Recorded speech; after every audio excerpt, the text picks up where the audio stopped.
Hello, dear children. How are you all? This is Rashmi Mishra, your English educator.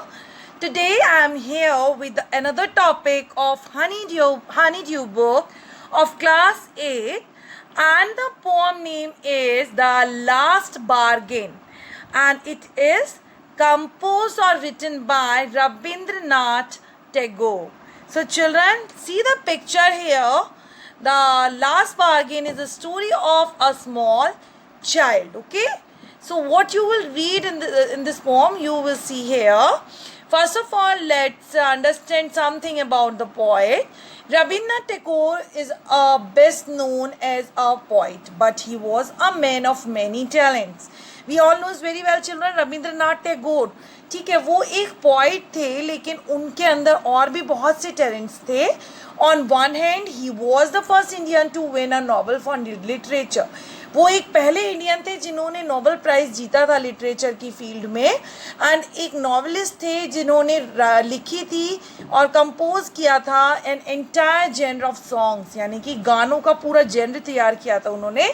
And Tagore was a painter also who played an important role in modernizing Bengali art. Okay, first non-European to be awarded the Nobel Prize for Literature in 1913 with his book Gitanjali. उनको गीतांजलि के लिए एक Nobel prize भी मिला था. Okay, children, here are the poem the last bargain. Bargain का मतलब क्या होता है चिल्ड्रन? सी, बार्गेन होता है किसी भी चीज़ का मोल भाव करना. Okay, so what you will read here, bargain is an agreement in which both parties promise to do something for each other. एक ऐसा एग्रीमेंट होता है जिसमें दोनों ही पार्टीज जो होती हैं वो आपस में प्रॉमिस करती हैं कि वो एक दूसरे का काम करेंगी. ठीक है. Someone is looking for work, waiting to be hired. कोई व्यक्ति था जो काम के लिए ढूंढ रहा था और वेट कर रहा था कि कोई उसको हायर कर ले, वेजेस पे उसको पैसा दे के उसको हायर कर ले. He strikes a bargain but thinks it worthless. उसने बार्गेन भी किया लेकिन फिर सोचा कि ये सब बेकार है. He tries twice again but doesn't like either. Finally उसने 2 बार मोल भाव किए लेकिन उसको कोई भी समझ नहीं आया. और लास्ट में उसने क्या बार्गेन किया? When he is hired for nothing, कि उसे किसी भी चीज़ नहीं चाहिए उसको हायर करने के लिए. He is happy as never before.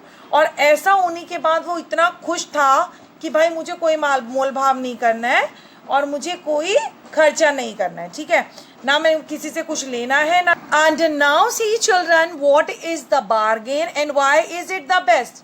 क्यों लास्ट का बार्गेन समझ में आया उसे, बच्चे को, और क्यों वो बेस्ट था. See, here are the few difficult word, you can take the screenshot of them. Okay, the last bargain by Tagore is a 16 line poem. एक 16 लाइन की एक पोम है जो ब्लैंक वर्ड्स में लिखी गई है और कन्वे किया गया इसमें एक स्ट्रॉन्ग सा मैसेज. ठीक है, कि materialistic world that no power money और lust can make us happy. कि इस संसार की ना तो पैसा ना ही पावर ये सब हमें हैप्पी नहीं कर सकती हैं. और भी बहुत सारी चीज़ें होती हैं इंसान को हैप्पी रहने के लिए. ठीक है children, so you will read in this poem कि पैसा is not important, money is not important. Okay children, let's see the poem here. Come, a child is waiting on a road, a stony road, जहाँ पे पत्थर ही पत्थर है. ठीक है, so he said come and hire me. I cried while in the morning. Morning के समय था और मैं बोला कि आओ और मुझे हायर करो. ठीक है, यू नो जो लेबर होते हैं, लेबर चौक टाइप समझ लो आप. ठीक है, लेबर चौक पे क्या होता है, बहुत से लेबर खड़े रहते हैं, लोग उनको हायर करते हैं अपने यहाँ पे काम कराने के लिए. और the whole day they works in their home and at the time of night they went back to their house. Okay, so the same thing happened in this poem also. So a child is waiting to hire himself, so he said come and hire me I cried while in the morning I was walking on the stone paved road. और मैं कहाँ, children जो writer है वो कहाँ पे walk कर रहा था? जो स्टोन से भरी हुई, जो पत्थर से पथरीली रास्ता था, रोड थी, वहाँ पर sword in hand the king came in his chariot, और एक हाथ में स्वॉर्ड, स्वॉर्ड का क्या मतलब? चिल्ड्रन एक तलवार हाथ में लेकर एक राजा वहां पर आया, घुड़सवारी करता, मतलब चार उस पे चैरियट पर, रथ पर सवार होकर. And he had my hand and said, उसने मेरा हाथ पकड़ा और मुझसे कहा, I will hire you with my power, मैं तुम्हें अपनी पावर देकर, मतलब अपनी पैसे से तुम्हें हायर करूंगा. But his power counted for not and he went away in his chariot. लेकिन उसकी जो पावर थी चिल्ड्रन, वो वर्थलेस थी, बिल्कुल वर्थलेस, बिल्कुल पैसा वो कोई मायने नहीं रखता था, और वो अब वापस चला गया. तो मैंने मना कर दिया. द राइटर इज सेइंग कि मैंने मना कर दिया कि मुझे हायर नहीं होना. And in the opening movement, who's setting in the morning, the speaker appears to be searching for employment. So this is the meaning of the line which I already explain you, and it is once again the explanation of the poem. In the opening movement, the who's setting is in the morning. Speaker appears to be searching for employment, यानी कि रोजगार ढूंढ रहा था वो road पे बैठ के, और कह रहा था कि कम एंड हायर मी. एकदम से एक किंग उनको अपियर होता है, किंग दिखाई दिया, और जो अपनी पावर के बल पे उसको क्या दे रहा था? काम दे रहा था. The speaker however find that the king power amounted to nothing valuable. और जो स्पीकर है उसने कहा कि किंग की जो पावर है वो बिल्कुल मेरे लिए मूल्यवान नहीं है, मेरे लिए कोई मायने नहीं रखती. The king then retreat in his chariot, और वापस चला गया अपनी रथ पे. Assuredly the speaker continue his search. उसके बाद जो स्पीकर था वो अपनी सर्च में लगा रहा कि someone can hire him. But at this point the reader begins to suspect that his speaker is not searching for earthly employment on the material. Physically being, मतलब वो किसी earthly जो material है या physically कि अपने आप कोई वो नहीं ढूंढ रहा था, कोई employment नहीं ढूंढ रहा था अपने लिए, वो happiness ढूंढ रहा था. In the heat of the midday the houses stood with shut door. अब मिड डे मतलब दोपहर का टाइम होता है, सारे घर के दरवाजे बंद होते हैं. I wandered along the crooked lane, और मैं एक सुनसान से रोड पे अकेला चलता जा रहा था. An old man came out with his bag of gold. एक ओल्ड मैन आया मेरे पास, उसके पास गोल्ड का बैग था. ही पॉन्डर्ड एंड सेड, उसने वो मेरे पास आया और कहा, I will hire you with my money, मैं तुम्हें अपने पैसे से हायर करता हूँ. He waved his coin one by one but I turn away. उसने क्या किया चिल्ड्रन? उसने अपनी मनी को तोला और मैंने उसको भी मना कर दिया. It was evening, the garden hedge was all a flower. So ये इवनिंग का टाइम था चिल्ड्रन.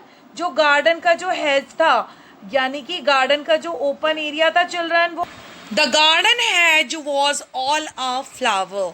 चिल्ड्रन हेज क्या होता है? जो बुशेस का जो फेंस होता है उसको बोला जाता है हेज.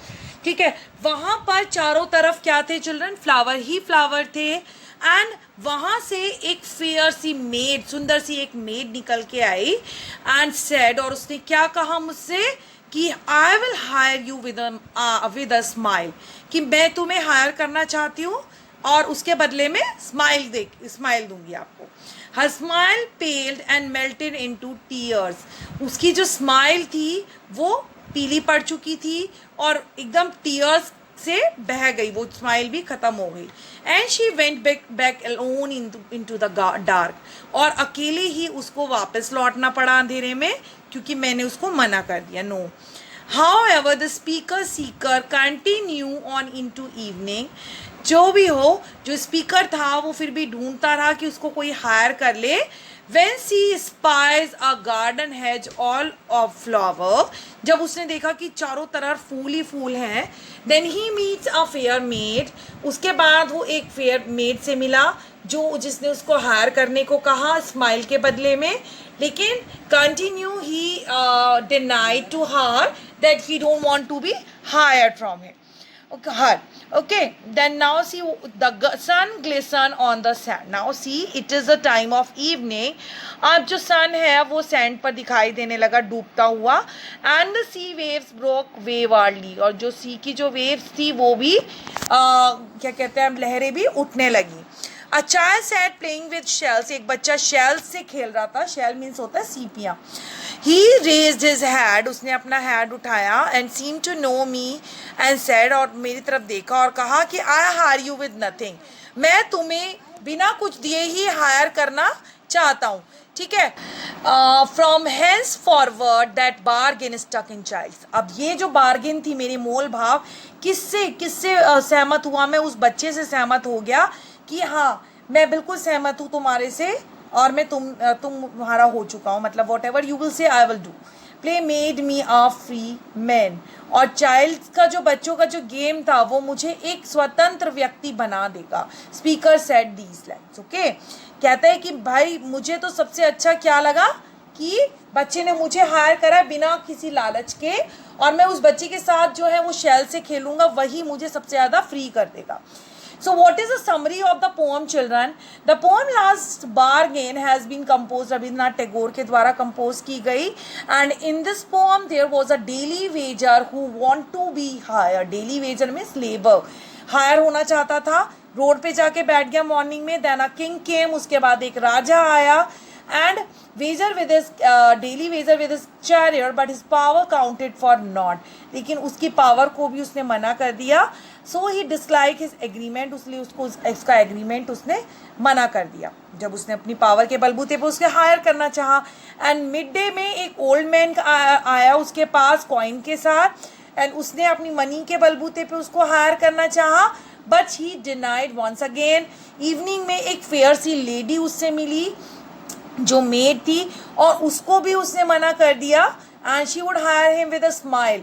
लेकिन उसको भी उसने मना कर दिया. So this was also refuse by wager. At last में एक छोटा सा बच्चा उसको खेलता हुआ दिखाई दिया. चिल्ड्रन कहाँ पर? एक समुद्र के किनारे पर शेल से खेलता हुआ दिखाई दिया. और उसने क्या कहा? That he would contract him with nothing. कि वो उससे हायर करना चाहता है बिना किसी लालच के. And bet was prevailed upon kids' conduct and innocency. और वहीं से स्पीकर जो है उससे सहमत हो गया. So the wager expected the agreement and became a free man. क्योंकि उसी का ही एक ऐसा ही एग्रीमेंट था उस बच्चे का जिसका एग्रीमेंट वो एक्सेप्ट करके एक आज़ाद व्यक्ति की तरह रह सकता था. Children, so it was the poem the last bargain which is written by Rabindranath Tagore. I think all understood very well. Children, please subscribe my channel, like my videos, and watch my videos continuously. Till then, goodbye, see you.